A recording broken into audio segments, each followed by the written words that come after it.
दोस्तों दुनिया के अंदर ऐसी कोई भी प्रॉब्लम, ऐसी कोई भी परेशानी नहीं है जिसका कोई ना कोई समाधान ना हो। जैसी भी समस्या होती है उसका वैसे ही तरीके से समाधान निकलता है। लेकिन कई बार लोग अपनी समस्याओं से, अपनी परेशानी से निजात पाने के लिए शॉर्टकट का रास्ता अपनाते हैं, जिसकी वजह से ना तो उनकी ज़िंदगी खुद की बर्बाद होती है बल्कि कई लोगों की ज़िंदगी परिवार में तबाह बर्बाद हो जाती है, जैसा कि आज की कहानी के अंदर हुआ। ये पूरी कहानी मैं आप लोग को सिलसिलेवार तरीके से समझाने की कोशिश करूंगा। रात के 10 बज चुके हैं। मैं हूं आप सभी का अपना शावेज मलिक और हाजिर हूं आप लोग के सामने फिर से एक क्राइम डॉक्यूमेंट्री के साथ।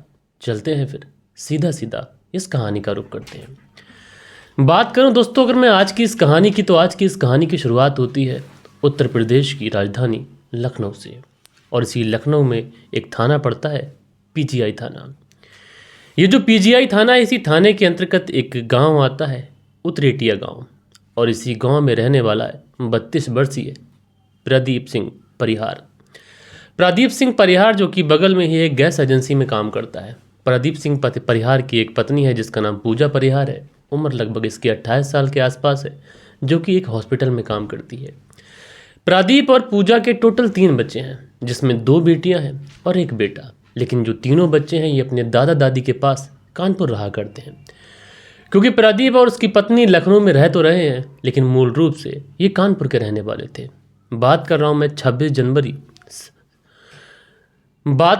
20 जनवरी साल 2026 की। 20 जनवरी साल 2026 को जो प्रदीप है ये अपने घर से अपनी बाइक लेकर काम के लिए निकलता है। लेकिन घर से निकले हुए महज अभी थोड़ा सा ही समय हुआ था कि इसी बीच में प्रदीप की जो पत्नी होती है पूजा, उसके पास एक फ़ोन आता है। फ़ोन करने वाला जो व्यक्ति होता है ये बहुत ही घबराई हुई अवस्था से पूजा से पूछता है, क्या तुम प्रदीप की पत्नी हो? पूजा कहती है हाँ। तो वो व्यक्ति सामने से कहता है कि दरअसल तुम्हारे पति की इस रोड के किनारे यहाँ पर हत्या कर दी गई है और उसकी डेड बॉडी यहीं पर पड़ी हुई है।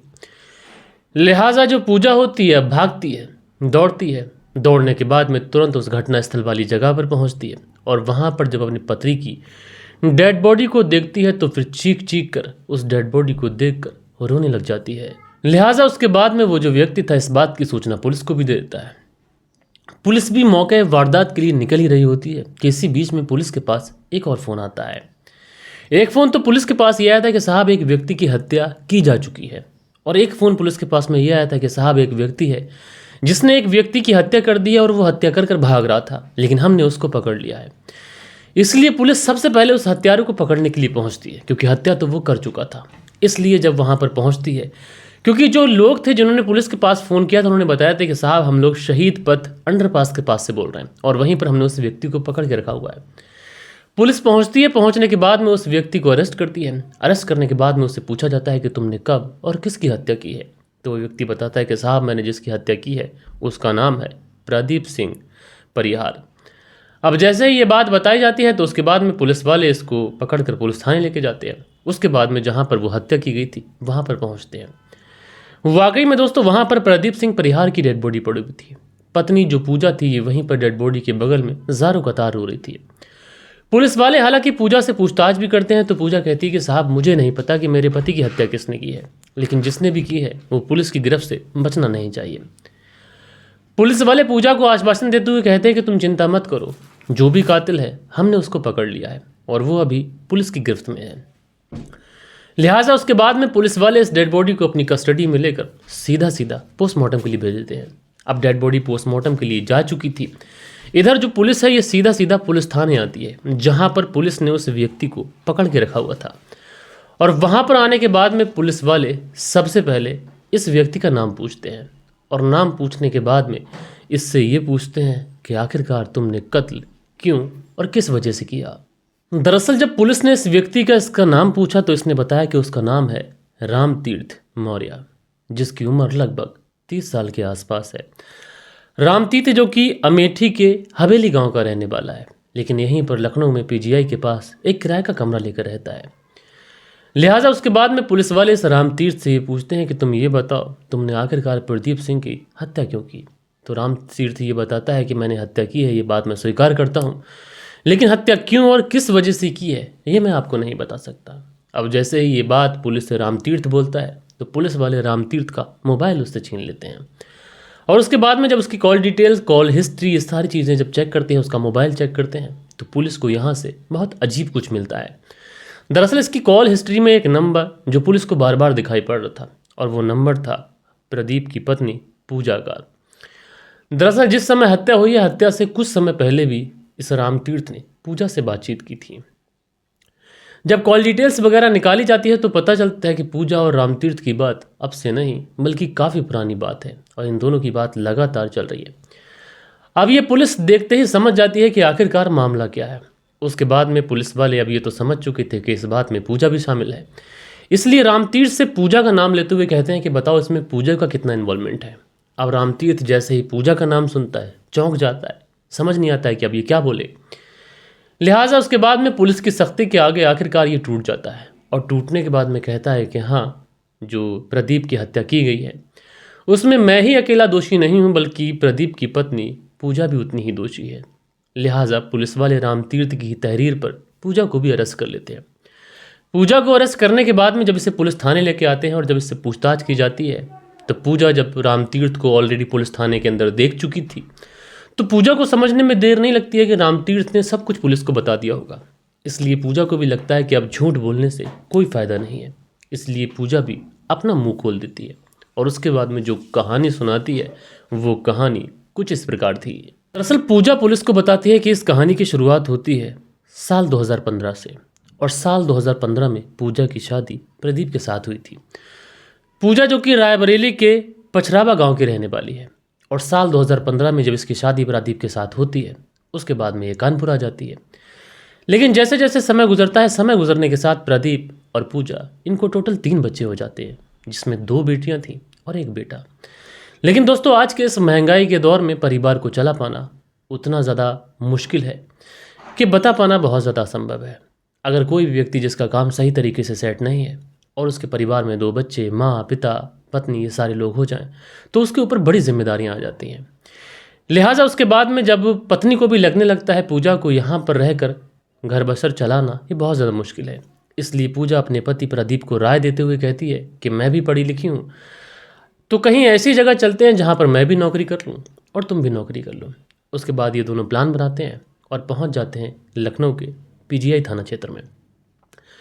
वहाँ पर एक किराए का कमरा लेते हैं, और किराए का कमरा लेने के बाद में जो प्रदीप था ये गैस की एजेंसी में लग जाता है, और ये जो पूजा थी ये एक हॉस्पिटल में लग जाती है। अब धीरे धीरे ये जो वक्त था ये वक्त गुजरने लगता है। बच्चे जो थे वो कानपुर में थे। वक्त गुजरने के साथ में महीने 2 महीने गुजरते हैं। अब पति पत्नी दोनों की सैलरी आती है, थोड़ी सी फाइनेंशियल स्टेटस जो था वो थोड़ा सा स्टेबल होता है। लिहाजा परिवार के पास में जब पैसे आते हैं तो यहीं पर प्रदीप को एक बुरी आदत लग जाती है। दरअसल प्रदीप पहले तो हल्की हल्की शराब पीना चालू करता है, लेकिन बाद में उसको शराब की कुछ इस कदर लत लग जाती है कि अब जब कभी भी वो अपने घर आता था तो शराब के नशे में आया करता था। लेकिन जो पूजा थी उसको अपने पति प्रदीप की आदत बिल्कुल भी पसंद नहीं थी, और वो अपने पति की इस आदत का विरोध किया करती थी, जिसका नतीजा ये हुआ कि इन दोनों के बीच में आए दिन झगड़ा तकरार जैसी जो चीज़ें थीं ये लगातार होने लगी। हालांकि शुरुआत में ये झगड़ा तकरार थोड़ी सी नोकझोंक से शुरू हुआ, लेकिन बाद में इसका नतीजा ये हुआ कि प्रदीप अपना कमरा लेकर अलग रहने लगा, और ये जो पूजा थी ये अपना कमरा लेकर अलग रहने लगी। लिहाजा उसके बाद में पूजा चूंकि पीजीआई क्षेत्र में हॉस्पिटल के नज़दीक रहा करती थी, और प्रदीप जो था वो अपने कमरे पर रहा करता था, इसलिए प्रदीप कभी कभी कानपुर भी चला जाया करता था। लेकिन चीज़ें इतनी ज़्यादा कॉम्प्लिकेटेड हो जाएंगी आगे चलकर, इस बात का अंदाज़ा प्रदीप को भी नहीं था। दरअसल जो पूजा अपने कमरे पर अकेले रहा करती थी उसकी मुलाकात होती है इसी रामतीर्थ मौर्य से। अब रामतीर्थ मौर्य से मुलाकात होती है, मुलाकात धीरे धीरे दोस्ती में बदलती है, और दोस्ती कब प्यार में बदल जाती है ये पूजा और रामतीर्थ दोनों को खबर नहीं लगती। अब चूंकि पूजा घर पे अकेले ही रहा करती थी, कमरे पर पति था नहीं, इसलिए रामतीर्थ मौर्य कभी भी जाता, कभी भी शारीरिक संबंध बनाता, कभी भी आ जाता, कोई रोक टोक नहीं थी। बात कर रहा हूँ मैं इसी 20 जनवरी साल 2026 की, और 20 जनवरी साल 2026 को जो प्रदीप था ये अपने कानपुर गया हुआ था, और कानपुर से लौटकर ये अपनी पत्नी के पास जाना चाहता था, और इस बारे में अपनी पत्नी को फ़ोन भी करता है कि 1-2 घंटे में वो रूम पर पहुंचने वाला है। अच्छा, जो पत्नी थी वो पहले ही रामतीर्थ मौर्य के साथ में जीने और मरने की कस्में खा चुकी थी, और वो रामतीर्थ मौर्य के साथ में शादी भी करना चाहती थी। लेकिन मुश्किल ये थी कि पूजा शादीशुदा थी, ना कि शादीशुदा थी, बल्कि उसको 3 बच्चे भी थे। ये बात उसने रामतीर्थ मौर्य को भी बताई थी, और रामतीर्थ मौर्य भी पूजा से शादी करना चाहता था। लेकिन वजह यह थी कि आखिरकार प्रदीप हमारे बीच में कांटा बना हुआ है। तो पूजा कह चुकी थी रामतीर्थ से कि तुम कुछ भी करो, उसके पति की हत्या करो या कुछ करो, मैं सिर्फ तुम्हारे साथ ही रहना चाहती हूँ, तुम्हारे साथ ही जीना चाहती हूँ। लिहाजा उसके बाद में पूजा जो थी वो रामतीर्थ को कॉल करती है और कॉल करने के बाद में 20 तारीख को ही कहती है कि उसका पति उसके कमरे पे आने वाला है, थोड़ी बहुत देर में पहुंच जाएगा और तुम भी आ जाना। अब जैसे ही प्रदीप अपनी पत्नी के कमरे पर पहुंचता है, थोड़ी देर के बाद में रामतीर्थ भी पहुंच जाता है। किसी तरीके से ये प्रदीप को अपनी बातों में लेता है और बातों में लेने के बाद में ये उससे कहता है कि चलो आज बाहर कहीं शराब पी के आते हैं। अब रामतीर्थ जो कि पहले से प्रदीप को पूरी तरीके से अपने चंगुल में फंसा चुका था, प्रदीप भी थका हारा था, सोचता है कि चलो ठीक है थोड़ा बहुत नशा करके आ जाते हैं, उसकी यही कमज़ोरी थी। तो पहले तो ये लोग बाइक से निकलते हैं, एक से एक दारू के ठेके पर पहुंचते हैं, वहाँ से काफ़ी ज़्यादा शराब खरीदते हैं और उसके बाद वहाँ से लौट रहे होते हैं। और लौटते समय जो एक इलाका पड़ता है अमेठी से निकलते हुए रायबरेली। अब रायबरेली के पास में एक शहीद पथ अंडरपास की एक जगह है जहाँ पर काफ़ी ज़्यादा सुनसान होती है। उसी शहीद पथ के पास में गाड़ी रुकवा कर रामतीर्थ पहले तो एक तेज़ धारदार हथियार से प्रदीप के गले पर हमला करता है और जब बाइक गिर जाती है तो वहाँ से भाग रहा होता है। लेकिन चूंकि वो रोड था तो वहाँ पर बाइकों से कुछ और लोग भी गुजर रहे थे। वो जब ये हादसा देखते हैं तो उसके बाद में भाग कर दौड़ कर इस रामतीर्थ मौर्य को पकड़ लेते हैं। और जब इस पूरी बात की जानकारी पुलिस को दी जाती है और पुलिस जब इस पूरे केस का खुलासा करती है तो यकीनन दोस्तों लोग परेशान थे कि आखिरकार एक पत्नी अपने पति के साथ में इस तरीके का क्राइम कैसे कर सकती है। बहरहाल दोस्तों, आप लोग इस पूरी स्टोरी के बारे में जो भी सोचते हो अपनी राय मुझे कमेंट्स बॉक्स में ज़रूर से ज़रूर दीजिएगा। मैं आप लोगों से मिलता हूँ कल के दिन किसी और स्टोरी के साथ में। जब तक के लिए अपना ख्याल रखें, देश का ख्याल रखें, परिवार के रिश्तों की अहमियत को समझें। जय हिंद, जय भारत।